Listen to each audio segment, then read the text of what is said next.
بھارتی خاتون فلم ساز اور ان کے مسلمان شوہر کے وطن سے جنم لینے والے نوجوان زہران ممدانی اگر نیو یارک کے میئر کا الیکشن جیتنے میں کامیاب ہو جاتے ہیں تو یہ نہ صرف امریکی صدر ڈونلڈ ٹرمپ بلکہ اسرائیلی وزیر اعظم نیتن یاہو کی بھی شکست ہوگی۔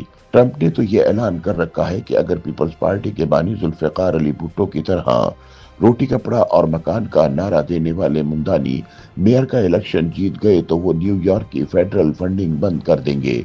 معروف لکھاری اور تجزیہ کار بلال غوری روزنامہ جنگ میں ان خیالات کا اظہار کرتے ہوئے لکھتے ہیں کہ دنیا بھر میں اب سلطانی جمہور کا زمانہ ختم ہوتا چلا جا رہا ہے۔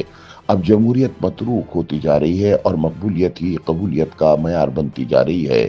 پاپولزم یا عوامیت پسندی کے طوفانی لہریں سب کچھ خس و خاشاک کی مانند بہا لے جائیں گی۔ یہ سلسلہ عمران خان، نریندر مودی اور ڈونلڈ ٹرمپ تک محدود نہیں بلکہ اس طرز سیاست کے جواب میں بھی ویسی ہی حکمت عملی کار فرما دکھائی دیتی ہے۔ مثال کے طور پر امریکہ میں ٹرمپ کو ایک اور پاپولسٹ رہنما سے شکست کا سامنا ہے جسے امریکہ کا ذوالفقار علی بھٹو قرار دیا جا رہا ہے۔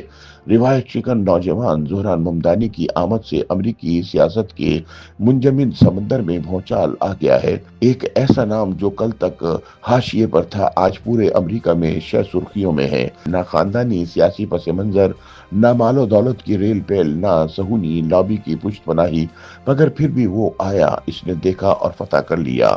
یہ صرف ایک امیدوار کی کامیابی نہیں بلکہ اس بیانی کی فتح ہے جس پر کل تک بات کرنا بھی ممکن نہ تھا۔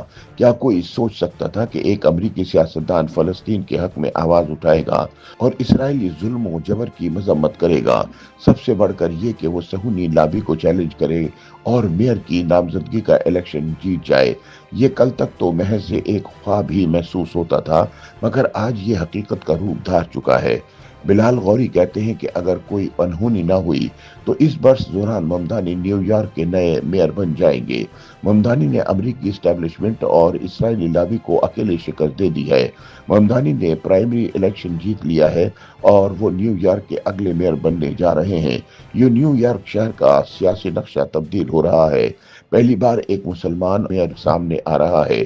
مگر سوال یہ ہے کہ ممدانی کون ہے، کہاں سے اور کیسے نمودار ہوا، اس کے جیتنے کے امکانات کیا ہیں اور کیا وہ واقعی اسرائیلی مخالف یا پھر اپنے حصے کے بیوقوف جمع کرنے والا ایک اور پاپولسٹ ہے؟ بلال غوری بتاتے ہیں کہ امریکہ میں اسرائیلی لابی اتنی طاقتور رہی ہے کہ اگر ڈیموکریٹک یا ریپبلکن پارٹی کا کوئی امیدوار یہودیوں کو ناراض کرتا تو اس کے لیے اگلا الیکشن جیتنا تقریباً ناممکن ہو جاتا۔ لیکن اب ہم ایک معجزہ رونما ہوتا دیکھ رہے ہیں، ایک نوجوان جو اسرائیل کی پالیسیوں کی کھل کر مخالفت کرتا ہے اور فلسطینیوں کی حمایت کرتا ہے۔ اس نے انتخابات کے پہلے مرحلے میں کامیابی حاصل کر لی ہے۔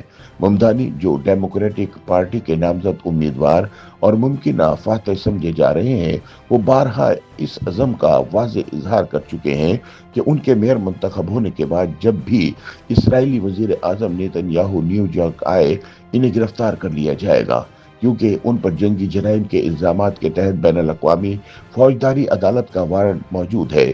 وہ فلسطینیوں کا قاتل ہے، اس نے انسانی حقوق کو پامال کیا ہے۔ اسرائیل جسے امریکہ میں مقدس گائے کی حیثیت حاصل ہے، ممدانی نے اسے بے نقاب کیا اور اس کے نتیجے میں عوامی تائید اور حمایت حاصل کی۔ اب سوال پیدا ہوتا ہے کہ وہ یہاں تک کیسے پہنچے۔ بلال غوری کے مطابق اگر یہ کہا جائے کہ ممدانی کہیں سے اچانک نمودار ہوئے تو یہ کوئی مبالغہ نہیں ہوگا۔ ابتدا میں انہیں سنجیدہ امیدوار نہیں بلکہ ایک ووٹ خراب کرنے والا امیدوار تصور کیا گیا، لیکن ممدانی نے ثابت کیا کہ وہ ووٹروں سے براہ راست جڑنے، نئے ووٹرز کو متحرک کرنے اور ان کے حقیقی مسائل کے حل پر مبنی پروگرام پیش کرنے کی بھرپور صلاحیت رکھتے ہیں۔ ان کی اتحادی کامیابی میں مؤثر مہم اور سوشل میڈیا ویڈیوز کی شاندار استعمال نے کلیدی کردار ادا کیا۔ میرا نائر کے بیٹے ممدانی نے اپنی انتخابی مہم میں بالی ووڈ فلموں اور پاکستانی سیاسی ثقافت کا سہارا لیا۔